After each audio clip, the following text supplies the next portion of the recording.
Hi, everybody. Welcome to my homestead and welcome to my channel. My name is Jared. Unprecedented civil resistance. Mass rallies Saturday open 28th week of protests in Israel. I've been kind of following this story.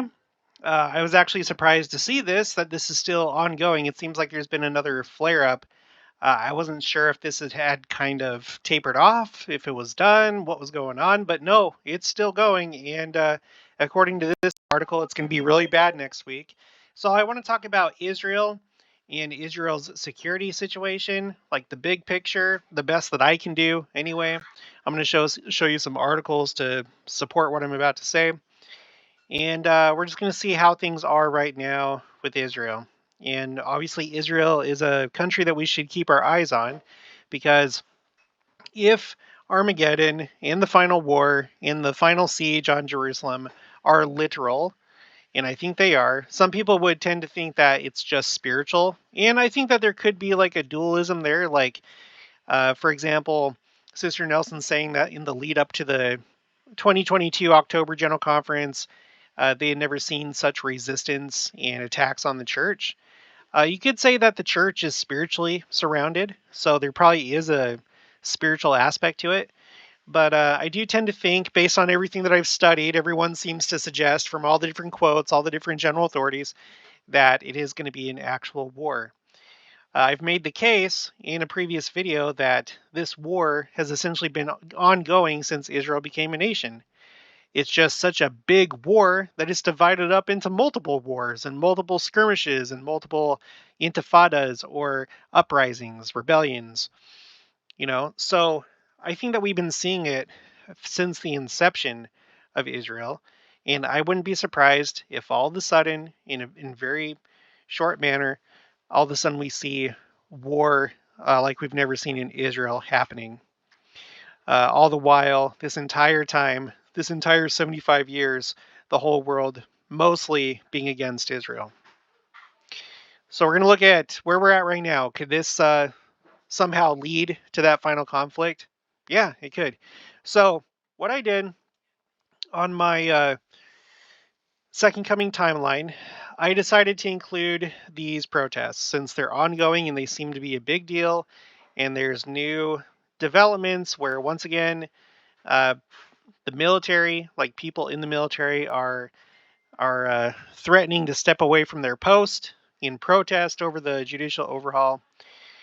So it turns out that by putting this on my spreadsheet, it's actually the first event of the year on my spreadsheet.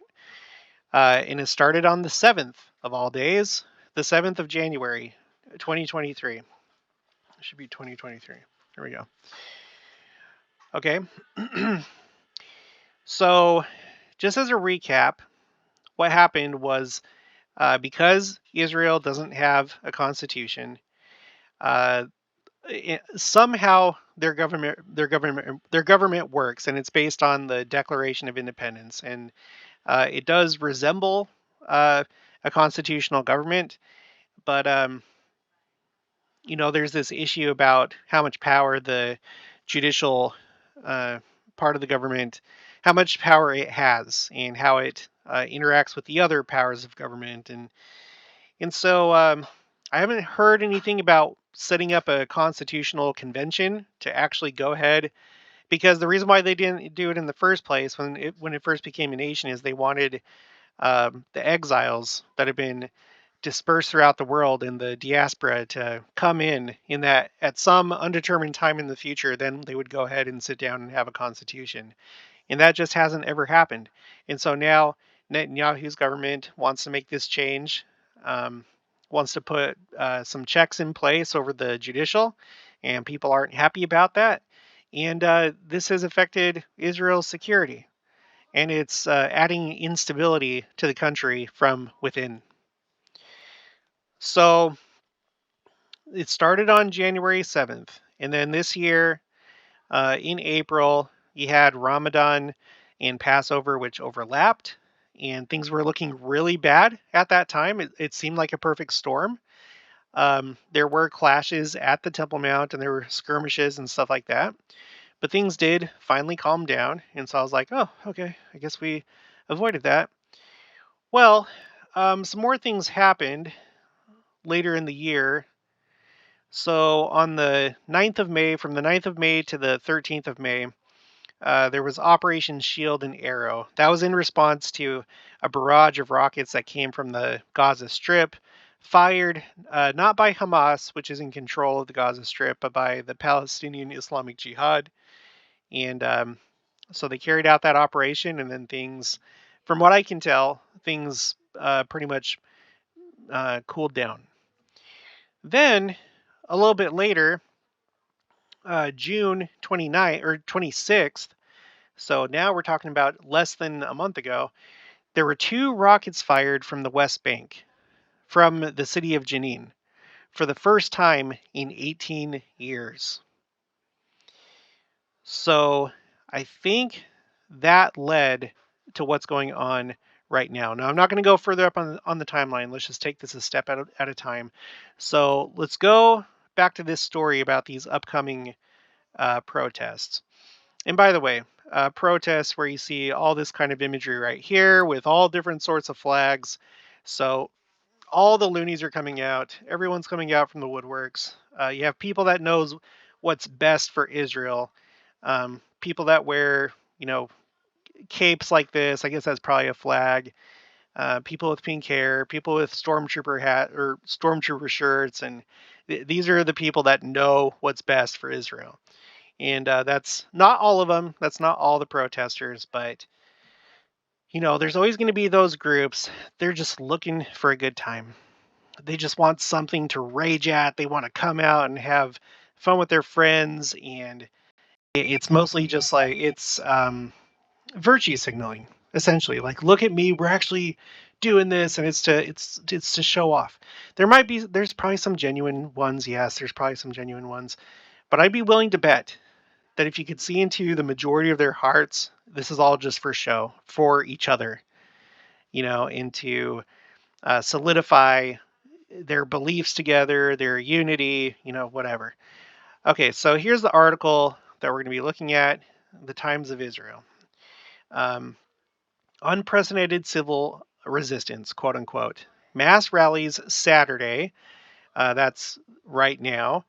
And remember, by this time in Israel, and I'm sure that they wouldn't have started it until sundown. So once sundown hits, according to the Jewish calendar, that's when you move on to the next day. So for them, it's Sunday. It is now no longer the Sabbath. So mass rallies Saturday open 28th week of protests. And just a little hint, or just a little spoiler. Doctors warn of strike. Doctors. If ongoing judicial overhaul not halted, if the government does not stop, the healthcare system will stop. Oh, that's great. Okay, that I hope that's a bluff. That's kind of something that can't stop. I would say probably no matter how benign, whether it's somebody that needs to see the chiropractor or someone that needs labs done to see if they have some disease or something. So I hope that's a bluff. I don't care whose side you're on. I don't care how righteous the cause. Threatening to shut down healthcare in a country, that is just, in my opinion, that is atrocious. But anyway, it's not my pig, not my farm, whatever. Tens of thousands of Israelis were expected to join protests across the country on Saturday night as demonstrations against the government's plans to overhaul and constrain the judiciary entered its 28th week, and protest leaders promised, quote unquote, an unprecedented week of civil resistance. Now, are they just saying that? I don't know. Are they going to be able to accomplish that? I don't know. But it's scary that they're even saying that. A never-before-seen week of civil resistance. Okay, I guess we'll see. Anti-government opposition has stepped up in recent weeks as the coalition pushes ahead with plans to pass the reasonableness bill. There's a whole thing with Israeli law that has to do with this key word, reasonableness. I'm not going to explain that. Aimed at preventing courts from invalidating or even discussing government and ministers' decision based on their reasonableness, quote unquote. It intends to pass the bill into law by month's end. Well, today is the 15th, so we're about halfway through the month. It's a 31-day month. Saturday's mass, well, of course, they're going off of the Hebrew calendar, I would assume. That's probably the official calendar over there, so I don't know. I have no idea. No, this is probably talking about the Gregorian calendar, since this is aimed toward a. I have no idea. Just be quiet. Okay. Saturday's mass demonstrations come in addition to a quote unquote day of resistance called for Tuesday. So they're going to have a day of resistance for Tuesday, with organizers planning protest action and road blockings across the country and further disruptive actions taking place throughout the week. The Day of Resistance had initially been called for Monday, but was postponed. Okay, so this is something to maybe take a look at. Is it all just hot air? Is it just talk? I don't know. I guess we'll just have to wait and see. It said Tuesday's protest, quote, will start an unprecedented week of civil resistance and disobedience to the judicial overhaul, end quote. It's from organizers in a statement that they put out. The government's decision to push ahead with the reasonableness bill has also sparked fresh warnings. Okay, now here we go. Fresh warnings with Israel Defense Force reservists, including from pilots and elite commando units, that they would stop showing up for duty if the legislation goes ahead. Now, I thought we already went through this. They did this the first time. I thought that we were past this, but I guess not. Now you might be like, well, it's just the reserves. No, Israel's military is mostly the reserves. It might as well be the active duty. They heavily depend on the reserves, is my understanding. So that's kind of a problem. On Friday, they were joined by the Israel Medical Association, which warned that hospitals and doctors would strike in opposition to the bill. You guys, at the very least, if you have to be insane, at least keep like the emergency room open. At the very least. I haven't seen anything that has like provided any details about that, but hopefully they're not that insane. Over 1,000 doctors on Thursday penned a letter to Haggai, urging him to declare a strike until, quote, the complete trashing of the overhaul. Man, you cannot do that. Charging that the plans will harm, quote, the quality of medicine in Israel, will harm patients and undermine the great achievements of Israeli medicine. Well, you know what's going to harm patients and undermine things? Not showing up to work and stopping your job because you're joining a political movement while people that need treatment are depending on you. Again, it doesn't matter how benign it is. People need to be seen for different things. People are suffering. They have problems. They need things taken care of. This reminds me of back in the 80s, I believe.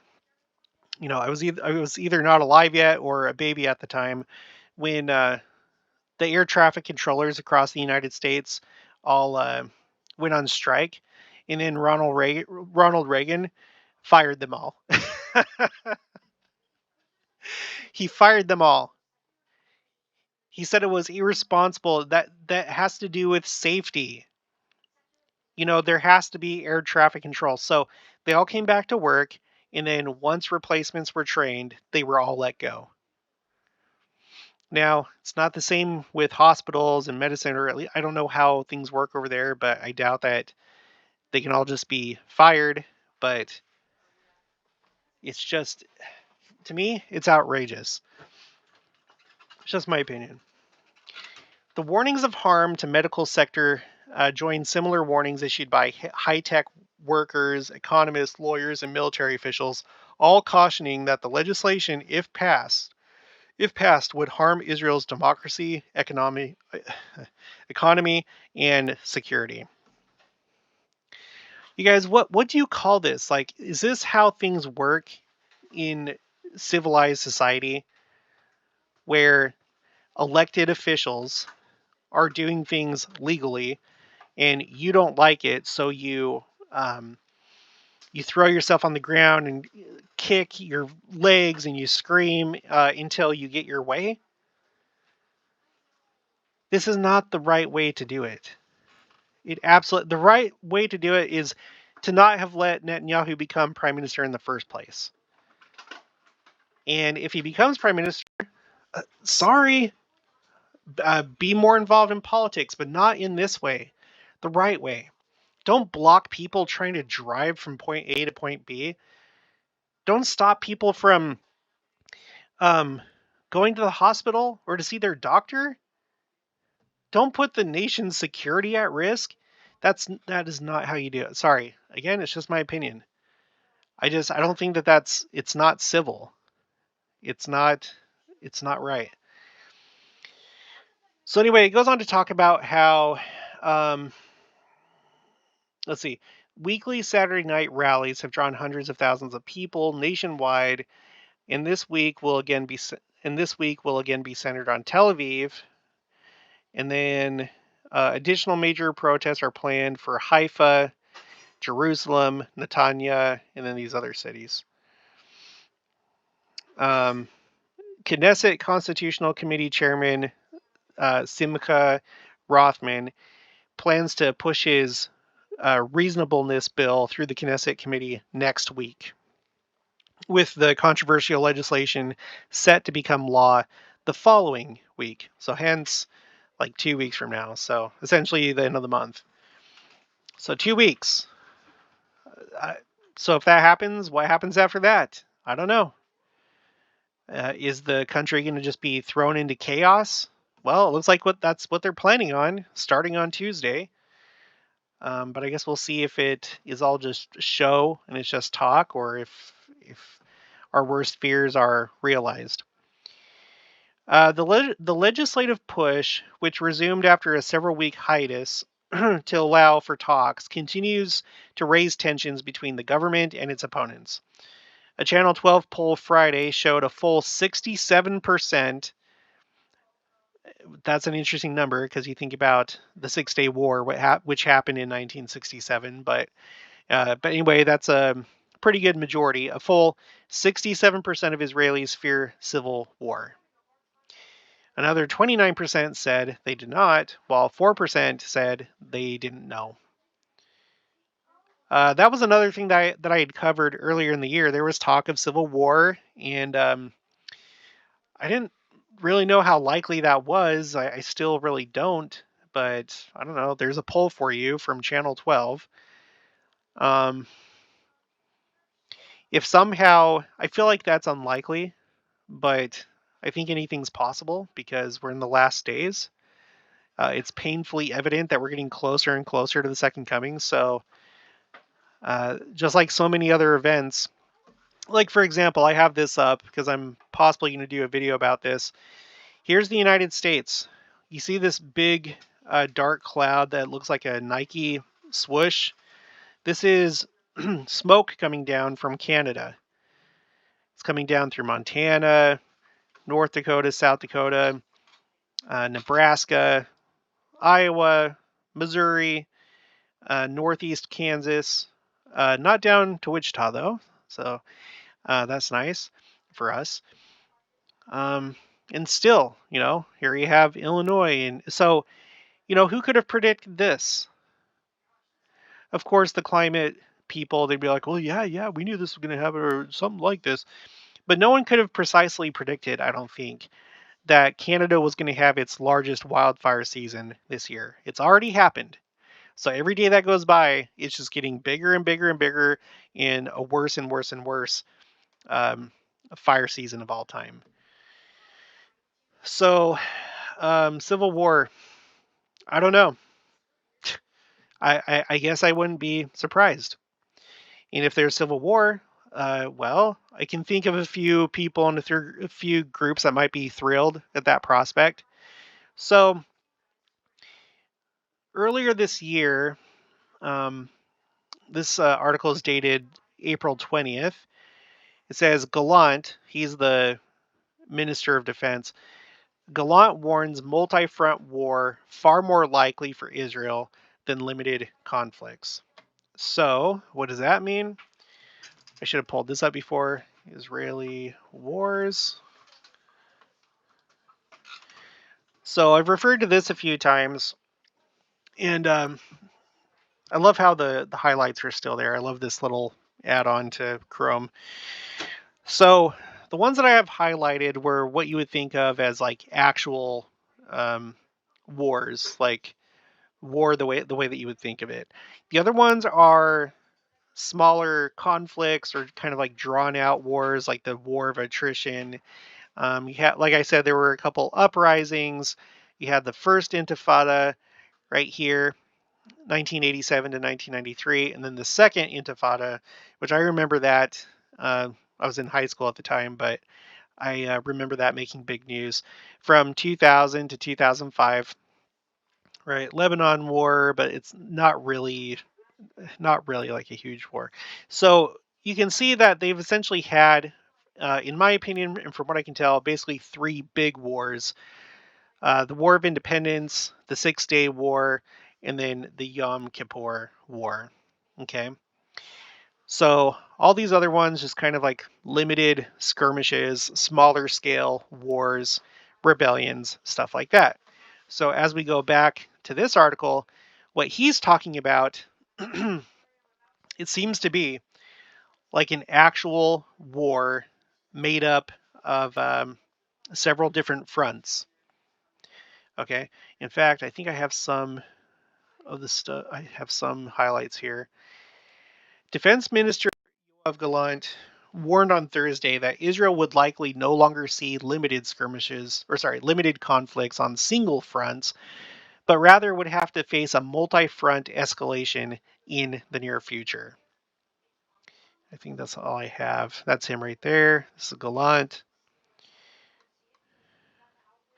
Um, and that's because, for various reasons, but Iran essentially seems to be galvanizing its influence, support. It seems that Saudi Arabia is now going the way of Iran instead of the West. Um, you have people becoming more and more disgruntled toward Israel, and and now, like I said, you have all this internal chaos going on. So I'm sure all those things came into consideration as he said this. It's basically like a good time, or maybe the most hopeful time, the most opportunistic time if you're Iran and the enemies of Israel with what's going on in the country. So here's a recent article. This is dated the 8th of June, so that was just a month ago. The IDF wraps up major drill focused on multi-front war with Iran, Middle East proxies. So the Israeli Defense Forces on Thursday wrapped up a 2-week drill focused on a potential multi-front war with Iran and its terror proxies across the Middle East, such as the Lebanese Hezbollah. But of course, you have all these other groups that would essentially join in. You know, um, I'm not so sure about Hamas. I know that there's like more complexity to it. It's not like they're all just like allies and like they have their own goals that they're shooting for. But it seems like things are maybe coming a little bit, they're getting all a little bit more aligned from what I can tell. I don't think there was anything else on this one. Oh, yes, there is. While the drill was pre-planned, it came during escalated tensions over Iran's nuclear program and Israeli warnings that broad conflict could break out over the issue. Yeah, so that still hasn't been put in check. Iran trying to develop nuclear capabilities. Later in the article, last year the IDF held its largest drill in decades. So last year, 2022. The 4 week long exercise called Chariots of Fire also focused on sudden events erupting in multiple theaters at the same time, while mostly dealing with fighting the Iran-backed Hezbollah in Lebanon. Hezbollah has long represented the most significant military threat on Israel's borders, with an estimated arsenal of nearly 150,000 rockets and missiles that can reach anywhere in the country. You remember, I recently did that video about the port explosion in Beirut, Lebanon, where there was all that ammonium nitrate that mysteriously blew up, supposedly because of a welder who set off fireworks, who then uh, blew up and ignited the ammonium nitrate. And then Hezbollah was very upset about the judges that were investigating it. So that, in my mind, if I were to guess and put it down on a test, on a sheet, and hand it in to somebody, I would probably think that Israel probably took out that cache or that stockpile of ammonium nitrate. It was like a preemptive attack, most likely. I don't know. I can't say that for sure. That's what I would guess. Who knows? We'll find out in the millennium. All right, so now you might remember, if you watched my other videos, there was an interesting thing that happened, kind of like that first time that tensions were really high with the protests. So that was the time earlier in the year that the pilots were saying that they weren't going to show up for duty, and protests were getting really bad. And because of the reservists that were threatening not to show up to work and report for duty, Gallant, the Minister of Defense, he ended up doing putting out a public statement, and it was televised, where he was like, "This has got to stop. This is affecting Israel's national security, because we have people in the military that are not showing up." And promptly, Netanyahu, right here, fired him. But that didn't work out so well. Let's see. Prime Minister Benjamin Netanyahu is delaying a decision on formerly firing Defense Minister Yoav Gallant due to ongoing security tensions, the Prime Minister's office said Monday in a statement. So he delayed the decision.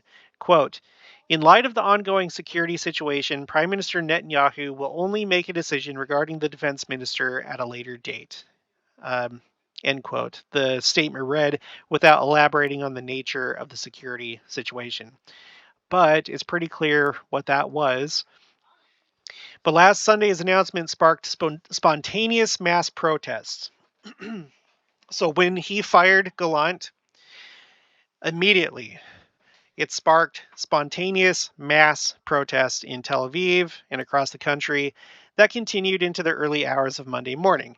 The protests swelled last Monday to a strike announced by Israel's largest labor union, including the grounding of outgoing flights from Ben Gurion Airport, leading Netanyahu to announce a temporary pause to the legislative push that evening, saying he was going to give compromise negotiations a chance. So, okay, just kidding. Okay, all right, we're going to talk about this a little bit more, and we're not going to go ahead and fire Gallant. So they effectively, through what I would call bad behavior, the wrong way to do things, forced Gallant to stay on and for the negotiations, quote unquote, to continue. Right? If you do something that we don't like, we're going to shut down the airport. And I think there were other things too. It wasn't just the airport. I think there was more going on, but that was kind of like the main thing. Okay, so you can see just kind of how serious this is, and how coming up, it looks like we're coming up on round 2 next week and the week after that. So I felt like we had kind of dodged a bullet with this, and I guess naively I thought that maybe this had been in some way resolved. Maybe they shelved the judicial thing for a while, but no, it's still going forward. Now we're in July, and it looks like we're in for round two. Now, I would say, and I think anyone watching would say, this is probably a big problem for Israel because it adds to instability. And as we've already mentioned, military personnel in the military are talking about not showing up. So that would seem pretty prime to me, like a prime time if I was an enemy of Israel. Yeah, like, oh yeah, your pilots are going to show up to come bomb us. Okay, cool. Now's the time. Then we'll go ahead and start attacking. I don't know. Maybe that's too simplistic. Now, what's interesting is what's going on in Iran. Iran has its own protests that are going on. Uh, it's actually, from my understanding, it's been a while since I've done a video on this, but my understanding is it was kind of like an accumulation of a couple different protests. But the one that really caught fire in Iran was the Masa Amini protests, where essentially this girl was put in prison and she ended up dying while in custody. And it was over her wearing a hijab because there's a hijab law. It's the Muslim woman, the way that they dress and cover their face and stuff. So I don't know that they have to cover their face in Iran, but I think they at least have to have like their hair and stuff covered. Okay, so I want to show you a few things with this because we've well, let me just show you. Okay, this is what it says in Wikipedia. Although the protests have not been as deadly as those in 2019, when more than 1,500 people were killed, they have been, quote, nationwide, spread across social classes, universities, the streets, and schools, and called, quote unquote, the biggest challenge to the government Iran since the Islamic Revolution in 1979. Okay, so that's kind of interesting. And what's that all about? Okay, because we're talking about Israel, and it looks like Iran got hit earlier by their own protest because the date on this, according to this Wikipedia article, is the 16th of September of last year and technically still ongoing. But from what I can see, it seems like it's pretty much tapered off. Okay, so the big part of it, unless like somehow it flares up more, it seems like Iran successfully put it down. But it's saying here that it was the biggest challenge to the government since 1979 with the Islamic Revolution. Well, you might remember this article, Russia and the Color Revolution, where we talked about how it seems like the West, at least, and probably other countries too. Maybe Russia's figured it out. Maybe other groups, maybe China's figured it out. They've figured out how to cause instability in other countries. It seems through psychological operations as well as social media. And I don't know what else. I don't know what else. I don't know all the methods used, but it seems like that's been a thing that's been going on uh, this whole century and maybe a little bit into the previous century. But it seems like it's a relatively new type of warfare. So with that in mind, um, it says right here, this is Al Jazeera. Iranian police launch probe after video shows a man beaten, shot. Okay. Later in the article, something kind of interesting is said. The events of the past few weeks constitute not only quote unquote street riots, but also quote unquote hybrid warfare, Khamenei said. That's like the top religious leader. And the one, I think that he's actually the most powerful person in Iran. Um, I can't be sure. You know what? Let's find out right now, just really quick. What is he? He's like the top Shah or something like that. Is a Okay, so he is a 12er Shia Marja and the second and current supreme leader of Iran. Okay, the second and the current supreme leader of Iran. I've seen him a bunch of times. You probably recognize his face. So it's him talking, the supreme leader of Iran. This is not the same as the president. Okay, so look what he says. He says that what's been going on in Iran was not only street riots, but also hybrid warfare, which makes me think about this that's been going on, it would seem.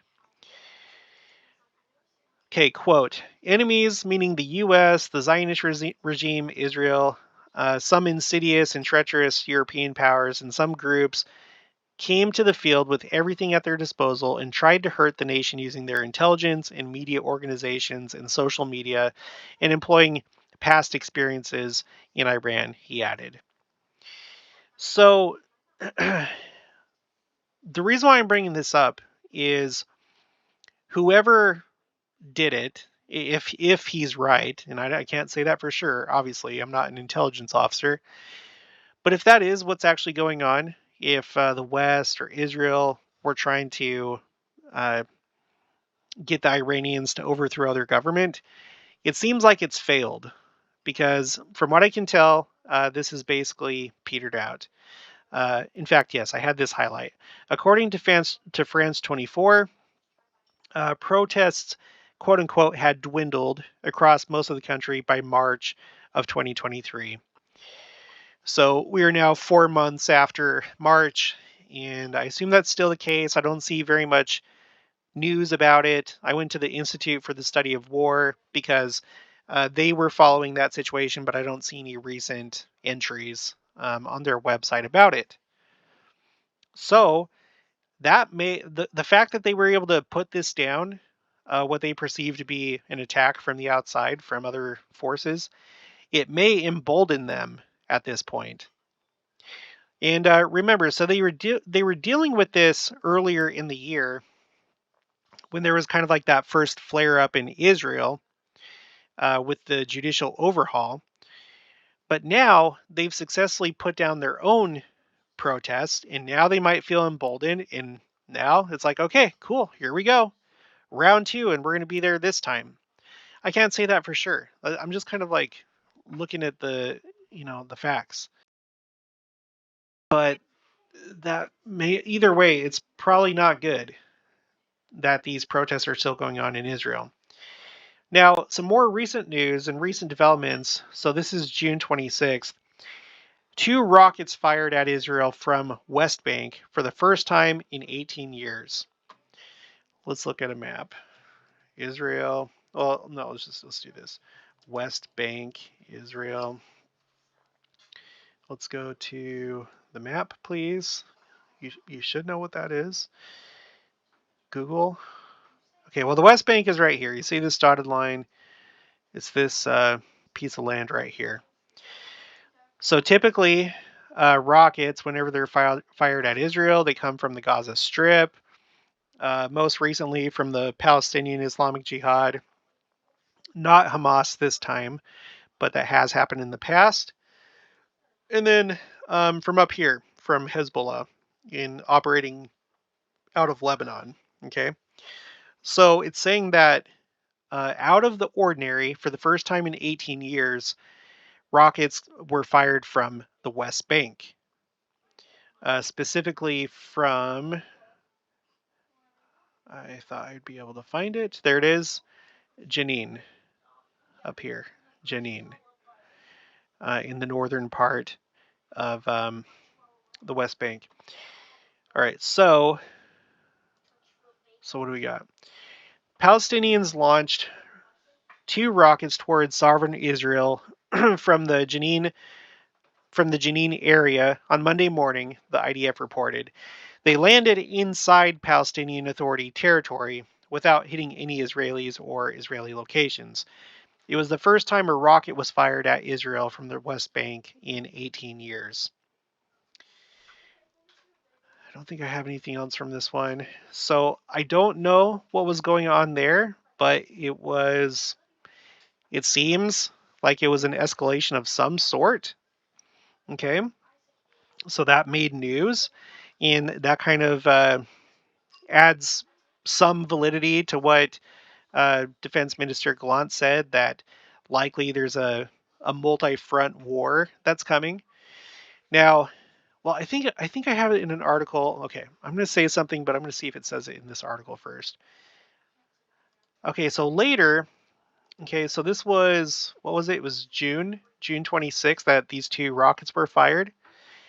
And then just like maybe a week later or a week and a half or something like that, Israel made an incursion into the West Bank, and specifically, guess where? Jenin. So Reuters, why did Israel attack Jenin? West Bank operation explained. Now, this was kind of big news. A bunch of you had pointed this out to me in emails and also comments and stuff like that. So this stood out because, according to these news sources, like The Guardian, Israel attacks Jenin in biggest West Bank incursion in 20 years. So I don't know. It's a sign, I think. And then NPR talks about it too. The attack on Jenin, launched Monday, is one of Israel's largest in the West Bank in more than a decade. Israel says it has launched some 20 drone airstrikes, confiscated weapons, dismantled explosive factories, and detained dozens of people. Let's go back to the Reuters. So this happened or it started on July 3rd. So I decided to go ahead and put this on my timeline, and you can see it right here. Okay, from rows 22 up to 19. So it started on the 3rd of July and ended the day after the 4th of July. So on the 5th of July. Okay, so what happened? Okay, so it says this slide into some of the worst violence since the Palestinians' 2000 to 2005 Intifada uprising comes amid a prolonged absence of peace talks envisaging Palestinian statehood. Now, this is key right here: an increasingly weak Palestinian political leadership, and a steady expansion of Jewish settlements on occupied land under Israel's most hardline nationalist government ever. So that's another thing, and I didn't have time to like go into this further, but I've seen multiple stories talking about the weakness of the Palestinian Authority and how it's like they're losing power, they're running out of steam. I don't know what it is, but they're losing control. So, you know, I guess they were able to maintain some calm over the years, is my understanding from everything that I've read and seen. But when you have somebody like that, a stabilize, you know, no matter how small, a stabilizing force, when it starts to weaken, again, that probably looks pretty good for someone else that would like to step in and take control, right? So that's not good. That's not good for Israel. So they went in and they performed that operation. All right. And that brings us up to present. So